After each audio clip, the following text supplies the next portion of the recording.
Hey everybody, and welcome back to Kerbal Space Program RP-0. We are touching base once again during a live stream recap with the Origami 4T, as it has just made its switch over to Saturn SOI. This is, of course, our mission to put a glider into the atmosphere of Saturn's moon of Titan and gather up as much scientific data as we can from that, hopefully covering a biome or two in the process. But the very first step here is going to be orbital insertion, and we're going to take this opportunity to gather some radio signals intelligence data from low Saturn orbit, just to make sure that there are no life forms on Saturn transmitting radio signals. I mean, if we get some science points for it, can you really judge me for it being absolutely ridiculous? Sure, why not?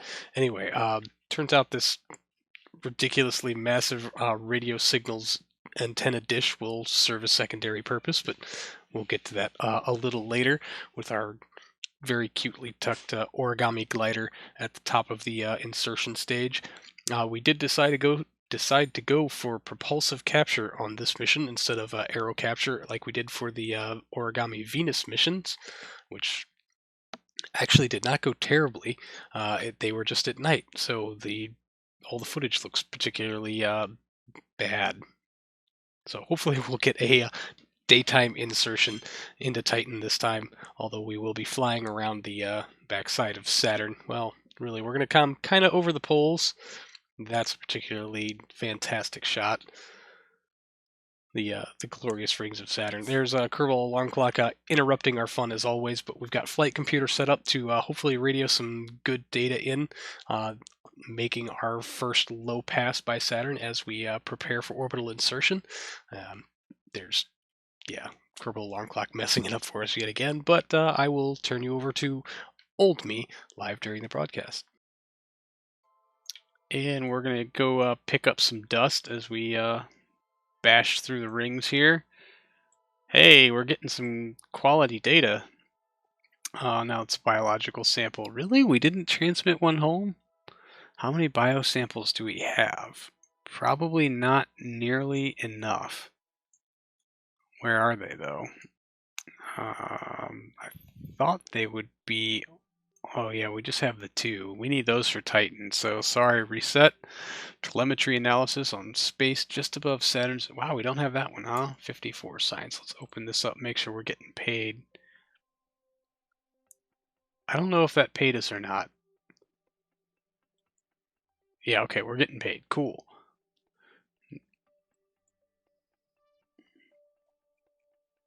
Micrometeorite, clear that one. Another 60 for gravity scan. Clear. And that's all we're going to get, huh? Well, alright then. If these things are low Earth orbit only, I'm going to be kind of mad. Not going to lie. Kind of mad. Alright, what's our time? 21 minutes, 13 minutes. We'll run another action group. So hopefully, maybe we'll be closer to just the equatorial bands instead of... Oh, yeah, we did. We changed biomes. Look at that.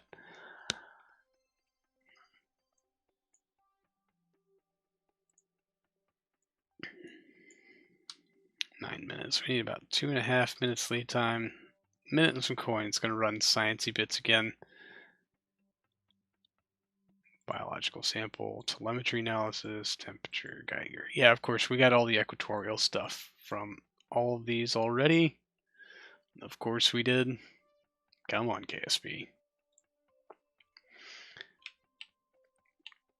Oh, this thing is lumbering. I haven't had to fire the engines on it in forever, so of course I did not know how sluggish it is, but I guess we're now scanning for radio frequencies from inside Saturn. 7 minutes to go. Let's 5, 4, 3, 2. All right, ullage. Ullaged ignition. If you could hold the maneuver node, please and thank you. 9 minutes to our next radio check. I can't believe we have signal here. How are we... What are we bouncing off of? Or do we have LOS? I mean, I guess Earth is probably going to be that way. Oh yeah, now that we have 6 crew at Harmonia Station, we now have a remote control point there in orbit of Mars, which will benefit us not a whole lot, but you know, it's nice to have. Hopefully we'll have one around Venus sometime soon as well.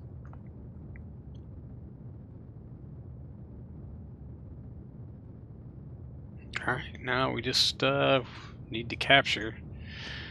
Sorry, just out of habit, I need to double check that all the fuel in the Origami glider is locked. That would be a real bad day for me real fast. Especially, yeah, like if those tanks don't exist for some dumb reason, then we're in a lot of trouble. That one, of course, should be empty. Empty. That's probably one we're running off of. Not so much, but yeah, that's interesting. Oh well. And I guess we're going to use our engine to kick all the dust from the rings out of the way so we don't destroy the spacecraft on the way through. Cassini flew near outside. Flew near, outside, and inside ring edges, but you're going to be the first to fly through the rings. Oh, we've done it before. We're making a gap with our engine. I'm gonna say, if they would render as something and be a collision hazard, I would avoid it. But yes, we're going to be the first to fly through the rings, and we're doing it with this ridiculous thing.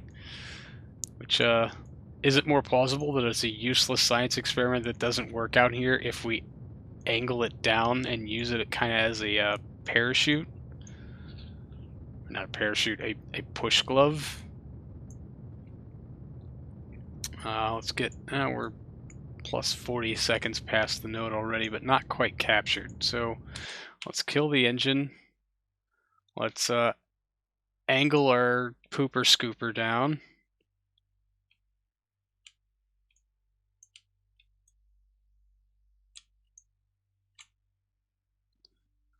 Smash. Right through the ring. And now that we successfully avoided that obstacle,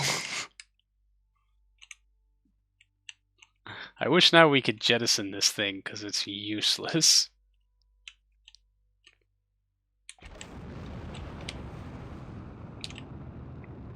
We'll relight our engine and finish the burn. I wonder if we caught any interesting rocks.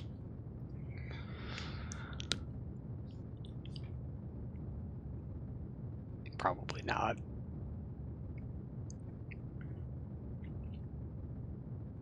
I also wonder if the NSA knows that we stole their listening dish and shipped it to Saturn instead. There's a manned space station inside the ring.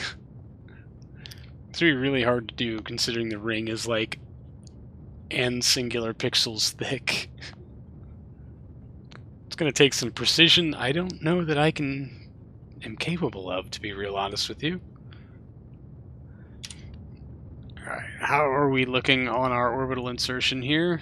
You know, it's happening. We'll get there. We might even have enough to correct our inclination. I mean, if we leave it way out there, I'm sure we'll be fine. But alright, there's our orbital path rounding itself out. Yep, 60 more meters per second. Maybe a little more because we took that little detour to angle in our deflector dish. So Cassini did for orbital insertion at Saturn. They were worried about particles on the outside ring, so they just turned Cassini to fly antenna first. Hey man, whatever works.